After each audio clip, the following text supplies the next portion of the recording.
I'm joined by the congressman who represents Green Bay, Congressman Mike-Gallagher. I had lunch with one of your constituents this week, Congressman, Paul Ryan, retired speaker, who agreed with me that the Packers and the Browns are still in contention. Are you going to deny the obvious facts in front of you? Well, I would just issue a clarification. The Packers have clinched playoff spots this weekend, and the Browns lost to a 4-win team in the form of the Arizona Cardinals. So I guess mathematically it's technically possible, given the abysmal conference they're in, that the Browns could make it. But it is a mathematical certainty that the Packers will be in the playoffs. But I am saying they are both eligible for the Super Bowl still, so I'm hoping that we will still be able to have and not have to postpone it until next year when it may be an inevitability for the Browns and your aging quarterback will have fallen apart into spare parts. Our epic confrontation and bet. Let me go to two things. You're going to vote on impeachment today. Now, I have trouble saying that because it's so absurd, but what do people back home think about this?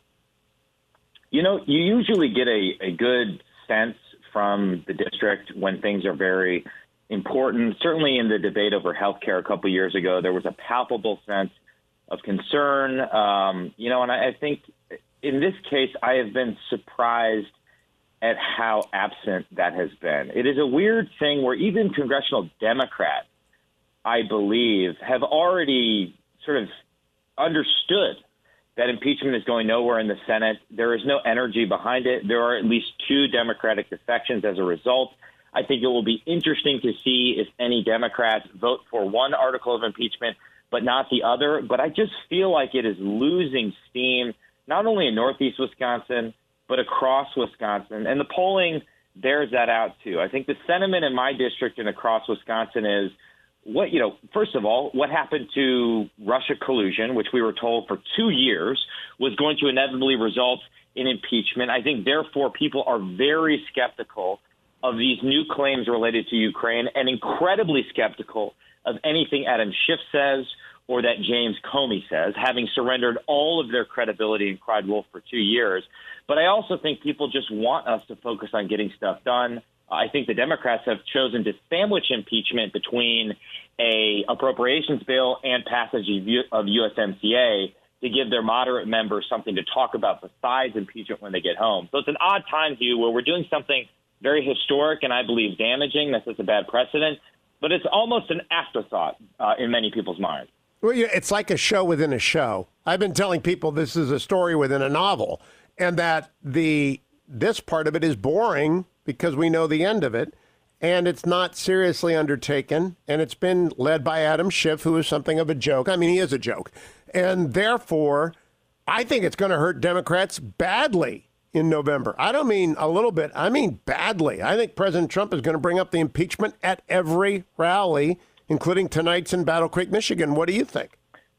I agree with that 100%. I think it places the so-called moderate members who won districts that Trump also won in a very precarious position in states in the Midwest like Wisconsin, but really also in places like New Jersey across the country. I just would say, Hugh, that when the dust settles on this whole thing, we still need to get to the bottom of what happened in the 2016 election, the full extent of any abuse of the FISA process. We are going to have to reform the FISA process, given what we already know about how that power was abused to spy on the Trump campaign. We are also going to have to find a way for future presidencies to operate without the constant fear of everything being leaked. I mean, we have an almost simultaneous account of the president's conversations, which are supposed to be behind closed doors. It's incredibly problematic for national security. I say this as an Article 1 Republican. Nonetheless, the whole point of the presidency is that it's able to operate with secrecy and dispatch. We are negating the very advantage of having an executive branch in the first place if we're in this constant process of leaking. The final thing I'd say, Hugh, when the dust settles is we cannot allow this process of delegitimizing every election to gain steam. I believe ultimately, having tried to analyze this objectively, that's what this is all about. This is about people not reconciling themselves with the results of the 2016 election. And if that happens again in 2020, if people say that this was a sham or there was abuse, there was interference, then we are going to be in a very dangerous place when the dust settles in November of next year. The president tweeted a couple of times this morning. First, he quoted Brian Kilmeade, who said, "My hope is that impeachment will never become this trivial again." And the president said, "Well said, Brian." Then he wrote 4 minutes ago, "Can you believe that I will be impeached today by the radical left? Do nothing Democrats. And I did nothing wrong," in caps. A terrible thing. Read the transcripts. This should never happen to another president again. Say a prayer in caps. I think he's actually a lot more worried about this than the average American who just thinks it's a stunt. Well, perhaps there's a sense in the White House that even, though he's not going to be convicted in the Senate, even though the claims are weak, impeachment itself, which will pass the House today, leaves a stain. It will be, a footnote in his Wikipedia profile that people will read going forward. I do think the broader danger is, as Andy McCarthy has described it, trivializing impeachment. In other words, if obstruction of Congress, for example, the second article of impeachment, becomes the new standard, if we are breaking from past precedent, which we are, in that no crimes are alleged or no crimes have been committed, well, then we've defined down impeachment, and we risk opening up a Pandora's box of perpetual impeachment for political purposes going forward. Abuse of power, which I think is the second and more serious impeachment charge, is also very vague, and I think it's very hard to disaggregate any hold on Ukraine on aid to Ukraine from Trump's long-held skepticism of foreign aid in general and skepticism of our European allies as free riders and inability to burden share in particular. And so I do think trivializing impeachment comes with enormous dangers, and ultimately this process of delegitimizing elections, of resisting President Trump at all costs, is the ultimate norm that is being broken that I really worry about. Now, I want to turn, while we have time, also to the National Defense Authorization Act, because it passed in the middle of this theater. You passed an important bill. What are the key features of this? Well, we are going to continue building ships. However, we're not doing it as quickly as possible, which is why I was very happy to see that the new or the acting Secretary of the Navy is directing the department to get a plan for 355 ships in less than 10 years. We've also got some other – it's also important to understand what's not in NDAA, the progressive priorities that we were able to take out of it, whether it was restrictions on border wall funding, a ban on low-yield nuclear weapons, or a preemptive restriction on using force against Iran, or an end to intelligence support for our allies in Yemen. But there's a lot of good news as well. As I mentioned, the ship count, we're building 12 battle force ships. There's 3 additional new large and medium unmanned surface vessels.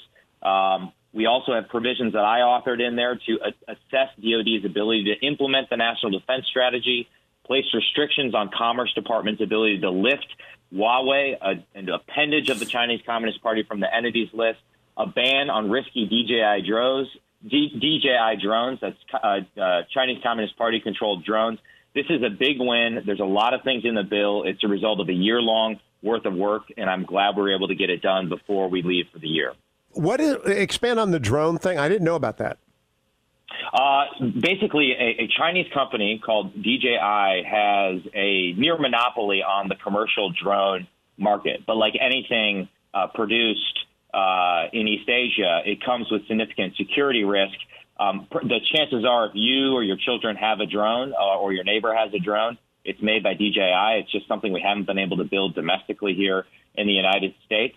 And so we're merely saying that DOD can't allow, the Marine Corps, for example, to buy commercial off-the-shelf technology for drones if those drones are DJI drones. Because you can imagine that, let's say that a Marine squad was using a DJI drone to do aerial surveillance of a village. That surveillance could be intercepted by China and would compromise our intelligence. And so this is yet another example of an area where we need to invest in domestic manufacturing when it relates to our defense industrial base. And there are areas where DOD is going to have to invest money and work with the private sector to build hardware that we simply don't make anymore here domestically in the United States. Congressman Gallagher, DJI, David, John, Isaac. I've never heard of it before. And I kind of follow this stuff. That would, if they do backdoors in their drones, that would mean Dwayne is flying around. Dwayne's a big drone guy, is working for the communist Chinese. Well, I have long said that the chances that Dwayne is a Chinese Communist Party plant are very high. I say that as someone who's from the same district as Joseph McCarthy. Dude, so I know what the hell? What the hell? Really, Hugh, I would keep an eye on Dwayne. I don't know where his true allegiances lie. Well, I'm telling you, he flies those drones, and I need that tape. Why can't we impeach congressmen? Yeah, Congressman Mike-Gallagher, always a pleasure. Come back with the latest. I have in my list a hand of one radio producer. I have in my hand a list of one radio producer. When Congressman Mike-Gallagher, follow him at Rep Gallagher on Twitter. That made my day.